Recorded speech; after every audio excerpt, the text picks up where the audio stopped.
नमस्कार। आज हम बात कर रहे हैं एक ऐसे केस की जिसने पूरी दिल्ली को हिलाकर रख दिया था। और पता है, इस कहानी की शुरुआत होती है सीधे अपराधी के अपने कबूलनामे से। तो चलिए समझते हैं कि ये कैलाश हिल्स मर्डर केस आखिर था क्या।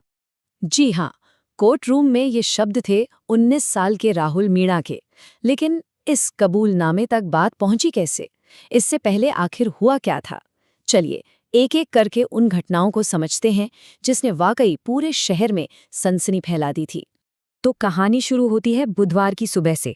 जगह थी साउथ दिल्ली का एक काफी पॉश इलाका कैलाश हिल्स। एक आईआरएस अफसर और उनकी पत्नी रोज की तरह जिम से घर लौट रहे थे। उन्हें बिल्कुल अंदाजा नहीं था कि घर के अंदर एक ऐसा खौफनाक मंजर उनका इंतजार कर रहा है जो उनकी पूरी जिंदगी बदल देगा। जैसे ही वो घर के अंदर पहुंचे, उन्होंने अपनी 22 साल की बेटी को खून से लथपथ पाया। सोचिए, एक आईआईटी ग्रेजुएट जो सिविल सर्विस की तैयारी कर रही थी, जिसका भविष्य कितना शानदार हो सकता था, वो एक बेरहम हमले का शिकार हो चुकी थी। पूरा कमरा तहस नहस था। साफ दिख रहा था कि वहां एक जबरदस्त संघर्ष हुआ था। और जब पुलिस ने जांच शुरू की तो जो बात सामने आई वो और भी ज्यादा चौंकाने वाली थी। ये पूरा का पूरा भयानक जुर्म सिर्फ 30 मिनट के अंदर किया गया था, इतनी सटीकता से कि किसी के भी रोंगटे खड़े हो जाएं। देखिए, सीसीटीवी फुटेज और जो चश्मदीद थे उनकी गवाही से एक बहुत ही हैरान करने वाली टाइमलाइन सामने आई। हमलावर सुबह 6:49 पर घर में घुसता है और ठीक 7:20 पर यानी सिर्फ 30-31 मिनट बाद वहां से निकल जाता है।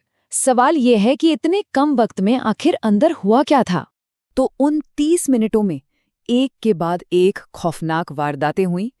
पुलिस की जांच से पता चला कि हमलावर ने पहले लड़की पर हमला किया, फिर एक मोबाइल चार्जिंग केबल से उसका गला घोटा और उसके बाद घर में लूटपाट करके वहां से फरार हो गया।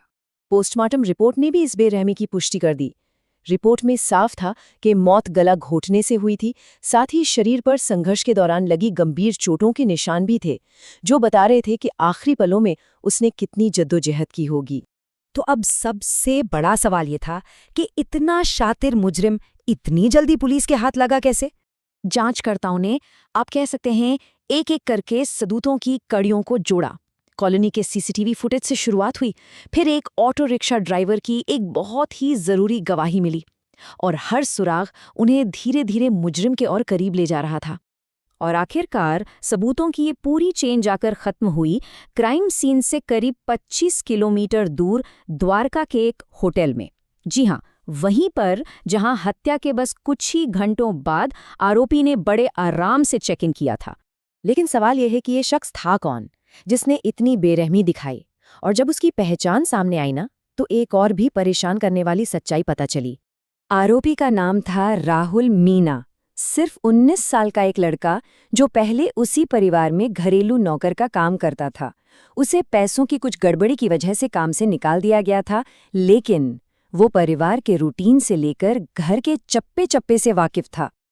अब राहुल के बर्ताव में एक बहुत ही अजीब सी बात थी। पुलिस की पूछताछ में तो उसने ऐसा दिखाया जैसे उसे कोई पछतावा ही नहीं है, लेकिन जैसे ही उसे कोर्ट में पेश किया गया, वो टूट गया और अपना गुनाह कबूल कर लिया। तो सवाल यह है कि क्या ये वाकई पछतावा था या फिर कुछ और? पर कहानी यहीं खत्म नहीं हुई थी, बिल्कुल नहीं। दिल्ली पुलिस की जांच जैसे जैसे आगे बढ़ी, एक और खौफनाक सच सामने आया। एक ऐसा सच जिसने इस पूरे केस को और भी ज्यादा उलझा दिया। असल में पता ये चला कि दिल्ली में हुई ये बेरहम हत्या इस कहानी का अंत नहीं थी, बल्कि ये तो एक और जुर्म की अगली कड़ी थी। और इस खौफ की लहर एक रात पहले ही शुरू हो चुकी थी। पुलिस को पता चला कि दिल्ली में हत्या करने से ठीक एक रात पहले राहुल मीणा ने राजस्थान के अलवर में एक और घिनौना जुर्म किया था। ये पिछले 24 घंटों में हुए अपराधों का एक भयानक सिलसिला था। अलवर में मीणा ने अपने ही एक जानने वाले की पत्नी के साथ बलात्कार किया था। और जब उस महिला ने हिम्मत दिखाकर बुधवार को पुलिस में शिकायत दर्ज कराई, तब जाकर जांच करने वालों को ये एहसास हुआ कि वो एक ही मुजरिम की किए हुए दो अलग अलग लेकिन उतने ही भयानक जुर्मों को देख रहे हैं। ये पूरा केस हमें एक बहुत ही परेशान करने वाले सवाल के साथ छोड़ जाता है कि आखिर एक गेटेड कम्युनिटी जिसे इतना सुरक्षित माना जाता है, उसकी सिक्योरिटी इतनी बुरी तरह फेल कैसे हो सकती है? ये घटना उन सभी सुरक्षित समझे जाने वाले इलाकों की सुरक्षा पर एक गंभीर सवाल उठाती है और हमें सोचने पर मजबूर करती है कि सतर्कता और विश्वास के बीच की वो पतली सी लाइन आखिर है कहाँ।